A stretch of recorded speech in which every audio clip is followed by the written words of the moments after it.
और इस वक्त जबकि 10 मिनट से ज़्यादा हो चुका है भारत में चंद्र ग्रहण शुरू हुए, तो तमाम धर्मशास्त्री यहाँ ब्रेक के बीच में भी आपस में चर्चा कर रहे हैं और जाहिर सी बात है सबके मत हैं इस चंद्र ग्रहण को देखने का, सबका नजरिया है। भारत में 10 मिनट से पूर्ण चंद्र ग्रहण लगा हुआ है और पूर्वी भारत में यह दिख रहा है इस वक्त सबसे पहले डिब्रूगढ़ में, और जैसा कि हम आपको बता रहे हैं फिर यह शिफ्ट होता हुआ मध्य भारत और पश्चिम भारत की ओर जाएगा।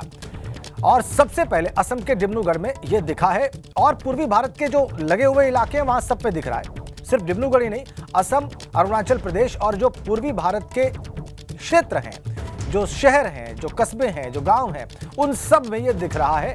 लेकिन वहां से फिर ये आगे चलेगा, पश्चिम की तरफ बढ़ेगा आगे और फिर बंगाल, बिहार, उत्तर प्रदेश, मध्य प्रदेश, हिमाचल प्रदेश, पंजाब और इस प्रकार से होता हुआ पश्चिम भारत की तरफ जाएगा, गुजरात, महाराष्ट्र की तरफ जाएगा, राजस्थान की तरफ जाएगा। यह क्रम है इसके आगे बढ़ने का। लेकिन चंद्र ग्रहण भारत में शुरू हुए 10 मिनट का समय हो चुका है, 10 मिनट का।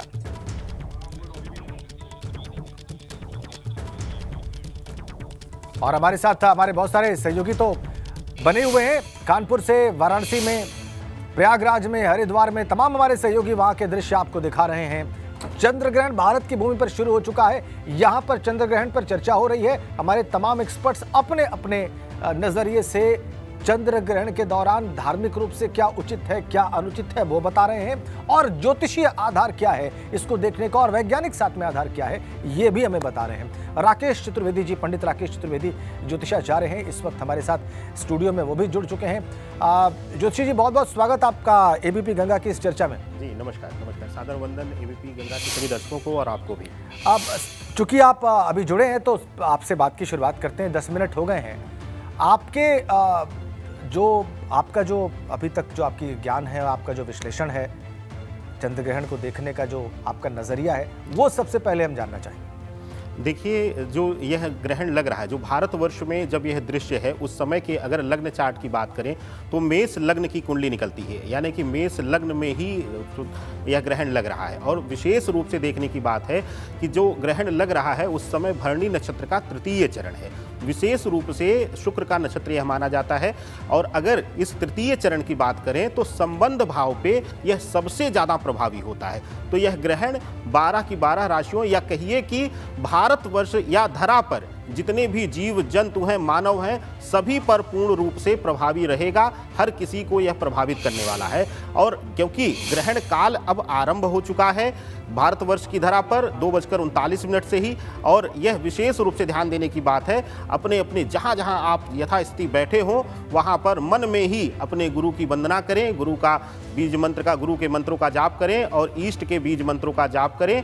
आज ग्रहण काल में आप सब के लिए शुभता लेने का सबसे अच्छा अवसर है। कहते हैं ग्रहण काल को सामान्य रूप से हमेशा नकारात्मक कहा जाता है, लेकिन शास्त्र कहता है कि इस ग्रहण काल में अगर आप मानसिक पूजा, जाप इत्यादि करते हैं, सिर्फ मूर्ति स्पर्श यानी कि मूर्ति पूजन वर्जित है, तो मूर्ति पूजन मत करिएगा, मंदिर को ढक कर रखिएगा, मानसिक जप पूजन करिए। आज का मानसिक जप पूजन हजारों गुना अत्यधिक फल आपको देने वाला रहेगा ग्रहण काल में। जी जी, आपने कुछ ग्रही स्थितियां बताई कि इस लग्न में शुरू हुआ है। और गणेश जी, आप हमारे साथ ज्योतिषी जी हैं, गणेश जी डॉक्टर एच.एस. रावत भी हैं, ये दोनों भी जोशी हमारे साथ, तो मैं इनसे भी एक बार राय ले लेता हूँ।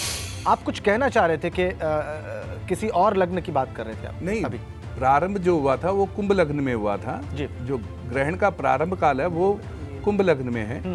अब भारत में जब लगा तब मेष लग्न है, पर ग्रहण का प्रारंभ काल अगर बोला जाए, जननी जब हुई है उसकी, तो वो कुंभ लग्न की है। इसलिए कुंभ लग्न से ही इसका गणना ज़्यादा सही होगा, ऐसा मेरा एक मतांतर है इनसे। आप कह रहे हैं मेष लग्न और आप कह रहे हैं कुंभ लग्न से ही मानना उचित होगा इसका प्रारंभ। हाँ, उसके परिणाम ज़्यादा सही निकल के आ जाएंगे। वनस्पत डॉक्टर एच.एस. रावत, आपकी राय भी अवश्य। देखिए, किसी चीज़ की जो ओपनिंग होती है, हाँ, जो ओपनिंग मुहूर्त बोला जाता है, वो काउंट होता है। अभी तो थोड़ी देर में मेष के बाद में फिर लगन चेंज हो जाएगी। अब दूसरे स्टेट में, जैसे दूसरे राष्ट्रों में चला जाएगा, वहाँ जाकर के दूसरी लगन में लग जाएगा वो। लेकिन जहाँ पर इसकी शुरुआत हुई है, एक्चुअल में जो ग्रहण की शुरुआत हुई है, उसको काउंट करना चाहिए। यानी कोई भी ओपनिंग अगर आप करते हैं, कोई भी मुहूर्त की ओपनिंग करते हैं, तो उस समय उसकी शुरुआत होती है। हम जब हम हवन की शुरुआत करते हैं या कोई मुहूर्त लेते हैं तो वो लगन देखते हैं कि स्थिर लगन है, चर लगन है या कौन सी लगन है, और उसके बाद वो लंबे समय तक वो चलता है। मान लो भागवत हमने शुरू करनी है 7 दिन, तो उस समय उसकी शुरुआत ही देखी जाती है। तो कौन सी लग्न में आपके विचार से शुरू हुई? कुंभ लगन के अंदर शुरू हुआ था उस टाइम। कुंभ लगन के अंदर शुरू हुआ। शास्त्री जी,